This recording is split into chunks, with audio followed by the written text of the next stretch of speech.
तालुका नवापूर, जिल्हा नंदुरबार. आनंददायी शनिवार अंतर्गत आजचा उपक्रम मूल्य शिक्षण. प्रामाणिकपणे वागूया.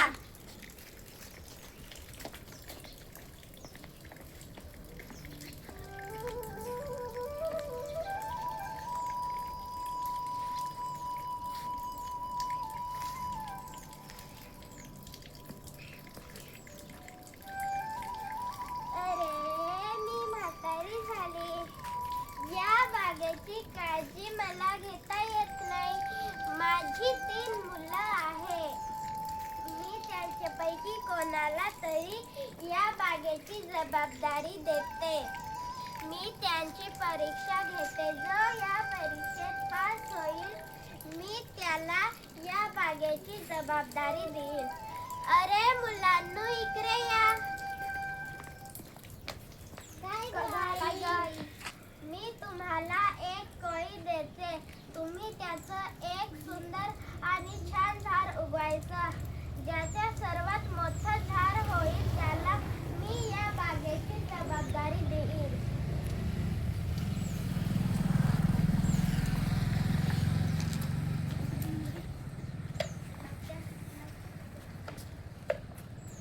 ही कोण मी कुंडीत लावतो. माझं छान झाड होईल.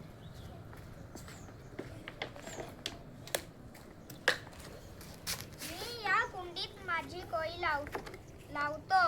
माझं खूप मोठं झाड होईल. मी या कुंडीत माझं झाड लावते. माझं सगळ्यात मोठं झाड होईल. अरे, माझं झाड उघडत नाही. कोण्या पाहण्याआधी मी दुसरं झाड लावतो.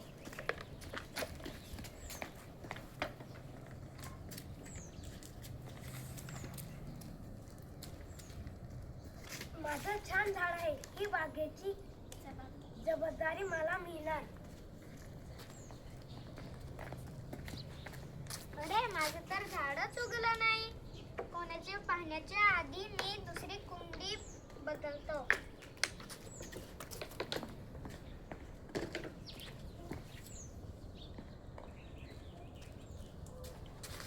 माझं किती छान झाड आहे. मला या बागेची जबाबदारी मिळणार.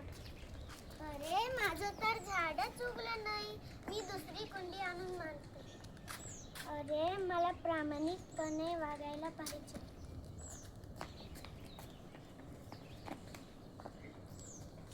अरे मुलांनो, मला तुमचं झाड दाखवा. आई बघ, माझं छान झाड उगलं आहे. माझं पण किती छान झाड उगलं आहे. माझं तर झाडच उगलं नाही. शाबास, मी या बागेची जबाबदारी तुला देते. का ग आई? तिचं तर झाडच उगलं नाही. कारण ती प्रामाणिक आहे. तुम्ही ते झाड बदललं आहे. मीनी जी तुम्हाला कोळी दिली होती ती किरलेली होती. त्याच्यापासून कधीही झाड उगवू शकत नाही. आपण नेहमी प्रामाणिक राहायला पाहिजे. आपण नेहमी प्रामाणिक वागलं पाहिजे. प्रामाणिकपणाचं फळ नेहमी मिळतंच. प्रामाणिकपणाचं फळ नेहमी मिळतंच.